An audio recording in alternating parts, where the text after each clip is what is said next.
What's good, ladies and gents? Welcome to the MKO Pugilism Boxing channel where we talk all things boxing.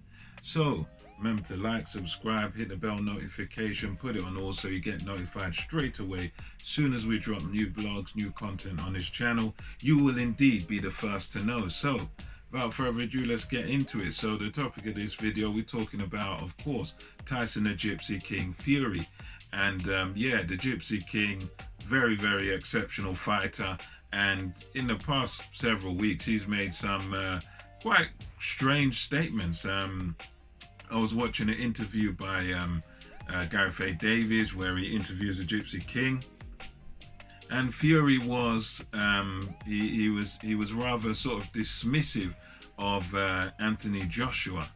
And I think Davies was asking him about sort of undisputed fight, getting past Wilder, winning the undisputed fight.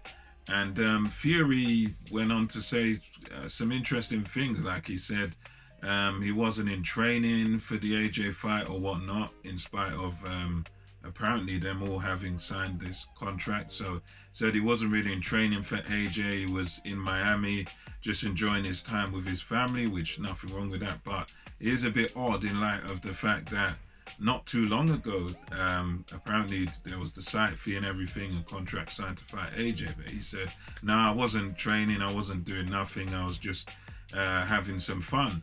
So that was a bit of an odd one. And he also went on to say, oh, you know, I'm not really too bothered about undisputed because, you know what, I've already won every belt there is to win. I've won everything there is to win.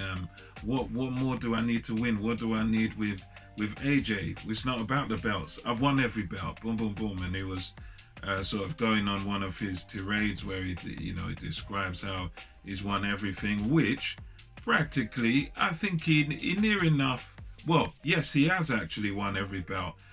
He won nearly all the belts off of Klitschko, and of course, you know, he goes on that hiatus, the drugs and all this madness, and makes one of the greatest comebacks ever, I think, because look, the state he was in, the weight he was at and everything, and all those the drugs and everything, all those sort of habits he was into, that's crazy. To come back from that and become another world champion again is amazing, regardless of, you know, I'm not saying he's the greatest of all time, but that was a great achievement that he did there. So yes, technically he has won all the belts, because he won back the WBC off of Deontay Wilder, Ring Magazine and everything. So yes, technically he's won all the belts, but I think something that he either forgets or doesn't care about is the fact that when he did win the belts off of Klitschko, he didn't defend any of them.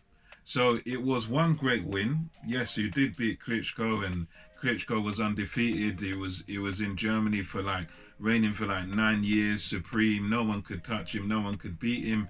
Even there were these shenanigans with the canvas. And yes, Fury went through a lot to win that fight and whatnot, and he made it look very easy. It's a fantastic win, but I think the thing he forgets is that he never ever defended those belts that he won. So yes, he got to the mountaintop and won the belts, but part of being a true champion, part of being, you know, in going down in history and whatnot, you look at the great champions of the past, they all had several defenses of their titles. They all have multiple title defenses.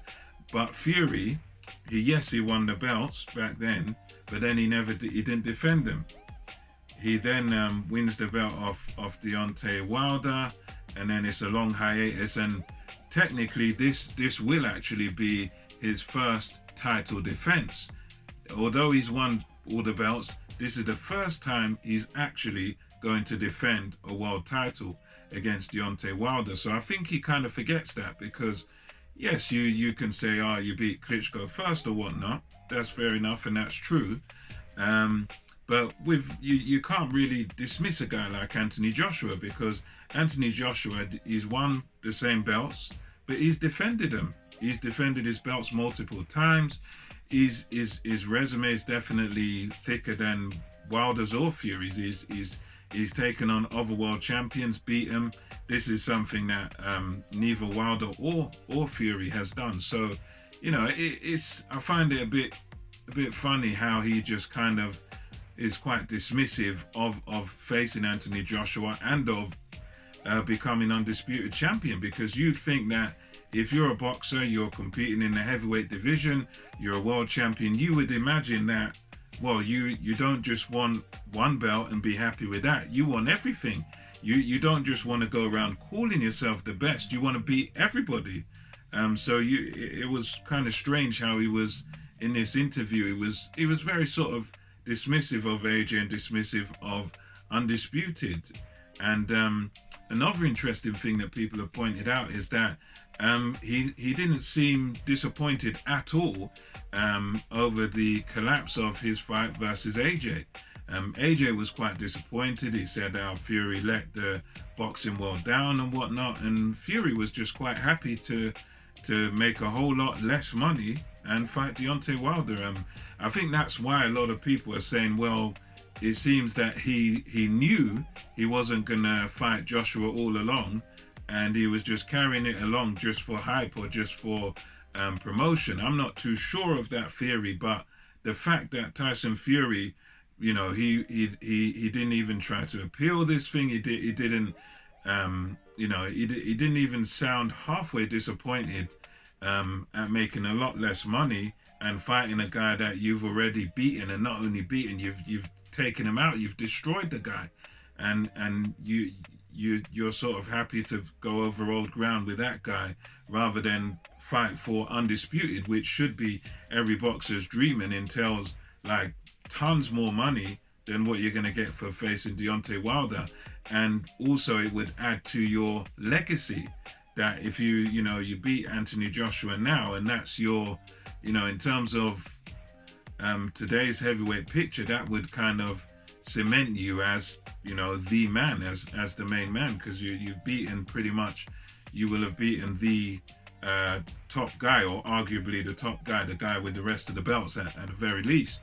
The guy that's kind of at the top of the tree alongside yourself. So, it's a massive win for him if he were to take it on, but he was almost just nonchalant and not really bothered about that, which is, it's interesting. But, Fury, oftentimes he does these sorts of things. Like, it's interesting also the fact that he's dismissive of Joshua here, but as soon as Joshua beat Pulev, he was calling Joshua out and saying, I'm going to knock you out, going to do this, going to do that, after Joshua beat Pulev. But now that, he's lost, he's now, the fight's not going to happen.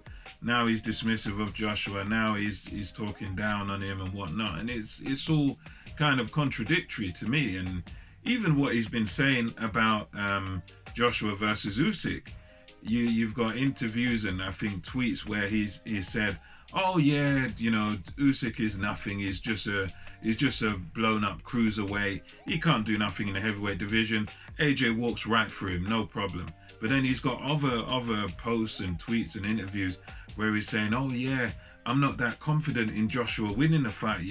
Joshua might go ahead and lose to Usyk and whatever. And it's just like, which Tyson Fury do we believe? Because he does say a lot of contradictory things. But yeah, that's just my thoughts on it. I think it is kind of unfortunate that we're not getting Undisputed. Wilder Fury 3 probably will be a good, entertaining fight.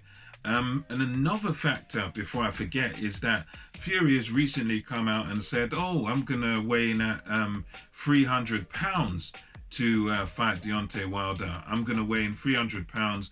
And he also said Deontay Wilder won't get as far as he got last time, so he won't get to the 7th round. And ordinarily, this is a crazy one, because I think any other fighter, if I heard Anthony Joshua was coming in at 300 pounds or any of these other top heavyweights, I would be rather concerned and whatnot. But I think for me, I've kind of learned from the last fight between Fury and Wilder that if he says he's coming in at 300 pounds, I can only take him at his word, because the last fight he came in like 273 pounds, I believe, and everybody thought that was crazy, because he would need his movement and he need to dart around the ring and move a lot, and he'd beat Wilder by outboxing him. And him and his dad, John Fury, they both said, no. He's coming in at 19 stone, and he's going to walk him down. He's going to have him and all this sort of business. And a lot of, myself included, a lot of people said, no, that's a suicide mission because Wilder's a big puncher. You're not a big puncher. You can't walk him down. You don't have the power. You don't have the tools to walk him down. And Tyson Fury, what did he do? He walked him down, proved everybody wrong, put him on the floor several times. So from that fight, from that last fight, I tell you what, I'm not gonna doubt him when he talks about weight again, because you know what, he kind of has a way of defying the odds and whatnot. So I think, yeah, he could well come in at 300 pounds. I don't know whether that's best for him, but as we saw last time, he's very functional, he's very good at that weight that he come in last time, 270 something. So if he comes in at 300 pounds, and yeah, who's to say he doesn't just walk Wilder down and use the feints again and just outthink him and take him out once again. I mean, I for one certainly cannot bet against Tyson Fury in this. So interesting talk there, coming in at 300 pounds. Is he talking rubbish or is he telling the truth? I tend to think he could well be telling the truth here. I mean, 300 pounds for a big man like that it's a lot of weight, but for his sort of height and his size, he's a giant. So for Tyson Fury, I don't think it will be any hindrance to him. If he does come in 300 pounds, I think he'll probably just do that for the power and for the strength and everything, and just probably fight the same fight he did last time and come out the victor, unless Wilder's sort of learnt something over the past year and a half that, which I find very unlikely. So yeah, we'll see what happens. Let me know your thoughts on this, Tyson Fury's weight, his crazy contradictory statements, and yeah, until next time, this is MKO Pugilism over and out. I'll catch you on the next one.